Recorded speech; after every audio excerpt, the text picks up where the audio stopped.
Hi ಎಲ್ರಿಗೂ ನಮಸ್ಕಾರ. ನಾನು ನಿಮ್ಮ Nayana Siddesh. Welcome back to my YouTube channel. ಎಲ್ಲರೂ ಹೇಗಿದ್ದೀರಾ? ನಾವು ತುಂಬ ಚೆನ್ನಾಗಿದ್ದೀವಿ. ನೀವು ಚೆನ್ನಾಗಿದ್ದೀರಾ ಅಂತ ಭಾವಿಸ್ತೀನಿ. ಇವತ್ತು ಏನು ವಿಶೇಷ ಅಂದರೆ ಸಬ್ಬಕ್ಸಿ ಸೊಪ್ಪಿಂದು ಬಸ್ಸಾರು ಅಥವಾ ಉಪ್ಸಾರು ಅಂತಾರಲ್ಲ, ಅದನ್ನು ಮಾಡೋಣ ಅಂತೇಳಿ ಮಾಡ್ತಾಯಿದ್ದೀನಿ. ಇವಾಗ ನೋಡಿ, ಫಸ್ಟಿಗೆ ನಾನು ಬೇಳೆನ ಬೇಯೋಕೆ ಇಟ್ಕೊಂಡಿದ್ದೀನಿ. ಕಡಲೆಬೇಳೆ ಅಂತಾರಲ್ಲ, ಅದನ್ನು ನಾನು ಗ್ಯಾಸ್ ಮೇಲೆ ಇಟ್ಟಿದ್ದೀನಿ ಬೇಯೋಕ್ಕೆ. ಇವಾಗ ಇದು ನೋಡಿ, ಆಲ್ರೆಡಿ ಬೇಯ್ತಾ ಇದೆ. ಇದು ಬೆಂದಮೇಲೆ ಸೊಪ್ಪು ನಾವು ತೊಳೆದು ಸೊಪ್ಪು ಸೋಸಿ ಅದನ್ನು ಹೆಚ್ಚಿಟ್ಕೊಂಡು ಆಮೇಲೆ ತೊಳೆದು ಇದಕ್ಕೆ ಹಾಕಬೇಕು ನಾವು. ಇವಾಗ ನೋಡಿ ಬೇಯ್ತಾ ಇದೆ. ನಾನು ಆಲ್ರೆಡಿ ಸೊಪ್ಪು ಎಲ್ಲ ನೀಟಾಗಿ ಕಟ್ ಮಾಡ್ಕೊಂಡು ನೀಟಾಗಿ ಚೆನ್ನಾಗಿ ತೊಳ್ಕೊಂಡು, ಇದರಲ್ಲಿ ಮಣ್ಣು ಬೇರೆ ಇರುತ್ತಲ್ಲ, ಅದಕ್ಕೆ ನೀಟಾಗಿ 2-3 ಸಲ ತೊಳ್ಕೊಂಡು ನಾನು ಇವಾಗ ಹಾಕ್ತಾಯಿದ್ದೀನಿ ಇದಕ್ಕೆ. ಬೇಳೆ ಏನಂದರೆ ಅದು ಮುಕ್ಕಾಲು ಭಾಗ ಬೆಂದಿರಬೇಕು. ಬೆಂದಿದ ಮೇಲೆ ನಾವು ಸೊಪ್ಪನ್ನ ಹಾಕಬೇಕು. ಯಾಕಂದರೆ ಸೊಪ್ಪು ಬೇಗ ಬೇಯುತ್ತಲ್ಲ, ಜಾಸ್ತಿ ಬೆಂದರೆ ಚೆನ್ನಾಗಿರಲ್ಲ. ಅದಕ್ಕೋಸ್ಕರ ಅದು 3/4% ಬೆಂದ ಮೇಲೆ ಇದನ್ನು ಹಾಕಬೇಕು ಸೊಪ್ಪನ್ನ. ಇವಾಗ ನೀರು ಕಡಿಮೆ ಆಗಿದೆ ಅಂತ ಅನ್ನಿಸ್ತು, ಅದಕ್ಕೆ ನಾನು ನೀರು ಹಾಕ್ತಾಯಿದ್ದೀನಿ. ನೋಡಿ, ಇದು ಇವಾಗ ಇದು ಚೆನ್ನಾಗಿ ಮಿಕ್ಸ್ ಮಾಡಿಬಿಟ್ಟು ಇದಕ್ಕೆ ರುಚಿಗೆ ತಕ್ಕಷ್ಟು ಸ್ವಲ್ಪ ಉಪ್ಪು ಹಾಕ್ಬಿಡ್ಬೇಕು. ಕೆಲವರು ಪೂರ್ತಿ ಬೆಂದಮೇಲೆ ಹಾಕ್ತಾರೆ. ನಾನು ಇವಾಗಲೇ ಹಾಕ್ತಿದ್ದೀನಿ. ಇವಾಗ ಇದಕ್ಕೆ ಉಪ್ಪು ಹಾಕಿ ಮಿಕ್ಸ್ ಮಾಡ್ತಾಯಿದ್ದೀನಿ. ಮಿಕ್ಸ್ ಮಾಡಿದರೆ ಎಲ್ಲ ಹೊಂದ್ಕೊಳ್ಳುತ್ತೆ, ಆಮೇಲೆ ಬೇಯೋಕ್ಕೆ ಸರಿಯಾಗುತ್ತೆ. ಯಾಕಂದರೆ ಬೇಳೆ ಮುಕ್ಕಾಲು ಭಾಗ ಬೆಂದಿರೋದ್ರಿಂದ ಇವಾಗ ಉಪ್ಪು ಹಾಕಿದ್ರೆ ಚೆನ್ನಾಗಿರೋದು. ಇಲ್ಲ ಅಂದರೆ ಮತ್ತೆ ಉಪ್ಪು ಆಗಲ್ಲ ಬೇಳೆಗೆ. ಅದಕ್ಕೇ ಉಪ್ಪು ಇವಾಗ ಸೊಪ್ಪು 2 ಹಾಕಿದ್ದೀನಿ. ಚೆನ್ನಾಗಿದು ಕುದಿಬೇಕು ಇವಾಗ. ನೆಕ್ಸ್ಟು ನಾನು ಸಾಂಬಾರಿಗೆ ಈರುಳ್ಳಿ ಮತ್ತು ಇದು ಏನಪ್ಪ ಬೆಳ್ಳುಳ್ಳಿನ ಬಾಣಲೆಗೆ ಹುರ್ಕೊತಾ ಇದ್ದೀನಿ. ಇದು ಈ ರೀತಿ ಮಾಡಿದರೆ ಚೆನ್ನಾಗಿ ಟೇಸ್ಟ್ ಬರುತ್ತೆ. ಅದಕ್ಕೆ ನಾನು ಸ್ವಲ್ಪ ಎಣ್ಣೆ ಹಾಕಿ ಬಾಣಲೆಗೆ ಹುರಿದಿದ್ದೀನಿ. ಹುರಿದ್ಬಿಟ್ಟು ಅದನ್ನು ಮಿಕ್ಸಿಗೆ ಹಾಕಿದರೆ ಚೆನ್ನಾಗಿರುತ್ತೆ. ಬೆಳ್ಳುಳ್ಳಿ ಮತ್ತು ಸ್ವಲ್ಪ ಈರುಳ್ಳಿನ ಹುರಿತಾ ಇದ್ದೀನಿ ಫ್ರೆಂಡ್ಸ್ ನಾನು. ನೋಡಿ, ಇದು ಆಯಿತು. ಇದು ಹುರ್ಕೊಂಡಿದ್ದು ಈ ಥರ ಆದರೆ ಸಾಕು. ಇಲ್ಲಾಂದರೆ ಇನ್ನೂ ಸ್ವಲ್ಪ ಬ್ಲ್ಯಾಕ್ ಆಗೋವರೆಗೂ ಹುರಿದ್ರೂ ಚೆನ್ನಾಗಿರುತ್ತೆ. ಎಣ್ಣೆ ಹಾಕಿರೋದ್ರಿಂದ ಅದು ಬ್ಲ್ಯಾಕ್ ಆಗಿಲ್ಲ. ನೋಡಿ, ಈ ರೀತಿ ಆಗಿದೆ ಫೈನಲಾಗಿ. ಇವಾಗ ನೆಕ್ಸ್ಟು ನಾನು ಅದೇ ಬಾಣಲೆಗೆ ಮೆಣ್ಸಿನ್ಕಾಯಿ ಹಾಕಿದ್ದೀನಿ. ಹಸಿಮೆಣ್ಸಿನ್ಕಾಯಿ ಚೆನ್ನಾಗಿ ಕಪ್ಪಾಗೋವರೆಗೂ ಹುರಿಬೇಕು. ಅದನ್ನು ಚೆನ್ನಾಗಿರುತ್ತೆ ಹುರಿದ್ಬಿಟ್ರೆ.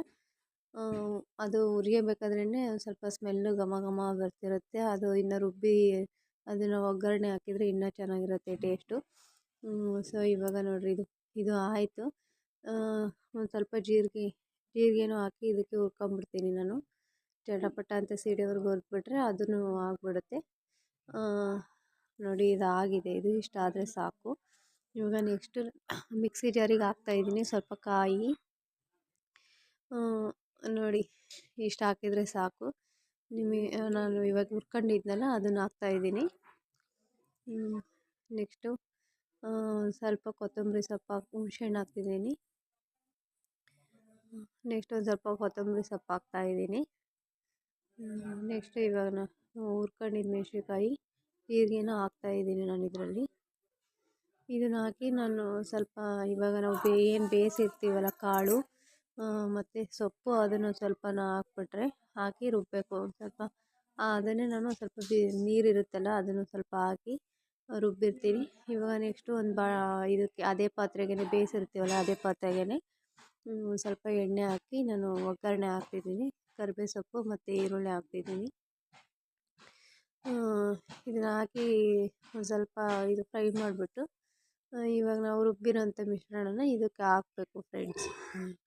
ಮಿಕ್ಸಿ ಜಾರಿಂದ ಹಾಕ್ಬಿಟ್ರೆ ನೀರು ನಾವು ಕಾಳಿಂದ ತೆಗ್ದಿರ್ತೀವಲ್ಲ, ಸಪ್ರೇಟ್ ಮಾಡಿರ್ತೀವಲ್ಲ, ಬಸ್ತಿರ್ತೀವಲ್ಲ ನೀರು, ಅದೇ ನೀರನ್ನು ಹಾಕ್ತೀನಿ. ಸ್ವಲ್ಪ ನಿಮಗಿನ್ನು ಅದು ಗಟ್ಟಿ ಆಯಿತು ಅನಿಸಿದರೆ ಇನ್ನೂ ಸ್ವಲ್ಪ ನೀರು ಆ್ಯಡ್ ಮಾಡ್ಬೋದು. ಸಾಂಬಾರು ಮಾತ್ರ ತುಂಬ ಟೇಸ್ಟಾಗಿರುತ್ತೆ. ನಾನು ಇಲ್ಲಿ ಉಪ್ಪೇನು ಹಾಕ್ತಾಯಿಲ್ಲ, ಯಾಕಂದರೆ ನಾವು ಮುಂಚೆನೇ ಕಾಳು ಬೇಯಿಸಬೇಕಾದ್ರೆ ಉಪ್ಪು ಹಾಕಿರ್ತೀವಲ್ಲ, ಸೊ ಉಪ್ಪೇನು ಹಾಕ್ತಾಯಿಲ್ಲ. ಉಪ್ಪು ಕಡಿಮೆ ಆಯಿತು ಅನಿಸಿದರೆ ಹಾಕ್ಕೊಳ್ಳಿ. ಇವಾಗ ನೆಕ್ಸ್ಟು ಒಂದು ಬಾಣಲೆಗೆ ನಾನು ಎಣ್ಣೆ ಹಾಕ್ತಾಯಿದ್ದೀನಿ. ಯಾಕಂದರೆ ಕಾಳಿರುತ್ತಲ್ಲ ಅದನ್ನು ಒಗ್ಗರಣೆ ಹಾಕೋಕ್ಕೆ. ಇವಾಗ ಬಾಣಲೆಗೆ ಎಣ್ಣೆ ಹಾಕಿದ್ದೀನಿ, ಅದು ಕಾಯ್ತಾಯಿದೆ. ಇವಾಗ ಸ್ವಲ್ಪ ಕರಿಬೇವು ಸೊಪ್ಪು ಹಾಕ್ತೀನಿ. ನೋಡಿ ಕರಿಬೇವು ಹಾಕ್ತಾಯಿದ್ದೀನಿ. ಆಲ್ರೆಡಿ ಎಣ್ಣೆ ತುಂಬ ಕಾದಿರೋದ್ರಿಂದ ಚಟಪಟ ಅಂತೈತೆ. ಇವಾಗ ಇದಕ್ಕೇನೆ ಈರುಳ್ಳಿ ಮತ್ತು ಹಸಿಮೆಣಸಿನ್ಕಾಯಿ ಹಾಕ್ತಾಯಿದ್ದೀನಿ. ಇದು ಇವಾಗ ಚೆನ್ನಾಗಿ ಫ್ರೈ ಆಗಿಬಿಟ್ರೆ ಆಮೇಲೆ ನಾವು ಕಾಳು ಹಾಕಿ ಬಿಸಿ ಮಾಡ್ಬೋದು. ಕೆಲವರು ಈ ರೀತಿ ಮಾಡಲ್ಲ, ನಾವು ಇದೇ ರೀತಿ ಮಾಡೋದು. ಈ ಕಡೆ ನೋಡಿ ಸಾಂಬಾರು ಆಲ್ರೆಡಿ ಮುಕ್ಕಾಲು ಭಾಗ ಆಗಿದೆ. ಇವಾಗ ನೆಕ್ಸ್ಟು ಅದು ಆಗಿಬಿಟ್ರೆ ನೋಡಿ ಇದು ಫ್ರೈ ಆಯಿತು. ಸಾಂಬಾರು ಜಾಸ್ತಿ ಕುದಿಸ್ಬಾರ್ದು, ಒಂದು ಕುದಿ ಬಂದ್ರೇ ಸಾಕು. ಇವಾಗ ಈರುಳ್ಳಿ ಎಲ್ಲ ಫ್ರೈ ಆಯಿತು. ಇದಕ್ಕೆ ನಾನು ಒಂದು ಸ್ವಲ್ಪ ಉಪ್ಪು ಹಾಕ್ತೀನಿ. ಯಾಕೆ ಅಂದರೆ ಈರುಳ್ಳಿ ಹಸಿಮೆಣಸಿನ್ಕಾಯಿ ಹಾಕಿರ್ತೀವಲ್ಲ, ಅದಕ್ಕೆ ಉಪ್ಪಾಗಲಿ ಅಂತ ಹೇಳ್ಬಿಟ್ಟು ಸ್ವಲ್ಪ ಉಪ್ಪು ಹಾಕ್ತಿದ್ದೀನಿ. ಜಾಸ್ತಿ ಹಾಕೋಕ್ಕೆ ಹೋಗಬೇಡಿ, ಯಾಕೆಂದರೆ ಕಾಳಿಗೆ ಮುಂಚೆನೇ ನಾವು ಉಪ್ಪಾಕಿ ಬೇಯಿಸಿರ್ತೀವಲ್ಲ, ಅದಕ್ಕೂ ಉಪ್ಪು ಆಲ್ರೆಡಿ ಆಗಿರುತ್ತೆ. ಸೊ ನಾನು ಅದಕ್ಕೆ ಸ್ವಲ್ಪ ಈರುಳ್ಳಿಗೆ ಆಗೋವಷ್ಟನ್ನು ಹಾಕಿರ್ತೀನಿ. ಇವಾಗ ನೆಕ್ಸ್ಟು ನಾವು ಕಾಳು ತೆಗ್ದಿರ್ತೀವಲ್ಲ ಸಪ್ರೇಟು, ಇದನ್ನು ಚೆನ್ನಾಗಿ ಹಿಂಡ್ಬಿಟ್ಟು ತೆಗಿಬೇಕು ಫ್ರೆಂಡ್ಸ್. ಹಿಂಡಿ ಇದರಲ್ಲಿರೋ ಮಿಶ್ರಣವನ್ನು ನಾವು ಸಾಂಬಾರಿಗೆ ಆ್ಯಡ್ ಮಾಡಬೇಕು. ಇಲ್ಲ ಅಂದರೆ ನೀರು ನೀರು ಹಂಗೆ ಇರುತ್ತೆ. ಇದು ಸ್ವಲ್ಪ ಬಿಸಿ ಇದ್ದಾಗಲೇ ಕೈಯಲ್ಲಿ 2 ಕೈಯಲ್ಲೂ ಸೇರಿಸಿ ಹಿಂಡಬೇಕು. ನಾನು ವಿಡಿಯೋ ನಾನೇ ಮಾಡೋದ್ರಿಂದ ಅದು ಮಾಡೋಕ್ಕಾಗಲಿಲ್ಲ, ನಿಮಗೆ ಹಂಗೇ ಡೈರೆಕ್ಟಾಗಿ ತೋರಿಸ್ತಾ ಇದ್ದೀನಿ. ಇವಾಗ ನೋಡಿ ಇದು ನಾನು ಇದಕ್ಕೆ ಸ್ವಲ್ಪ ಕೊತ್ತಂಬರಿ ಸೊಪ್ಪು ಮತ್ತು ಕಾಯಿ ಹಾಕ್ತಾಯಿದ್ದೀನಿ.